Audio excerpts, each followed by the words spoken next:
Čitava Srbija danima uživa u prevremenom proleću u februaru sa maksimalnim dnevnim temperaturama od skoro 20 stepeni.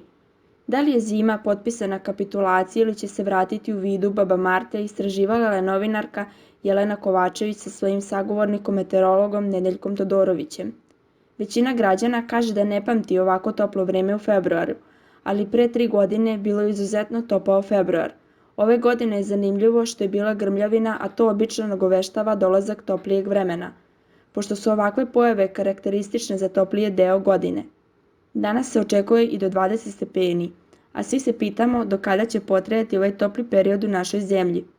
Do petka 24. februara, eventualno subote, temperature će biti do 20 stepeni, u Beogradu oko 17-18, međutim u noći između subote i nedelje nas očekuje promena u vidu značajnog pada temperature, za 10-12 stepeni, što je povratak na prosečne temperature u februaru, prognozira Todorović.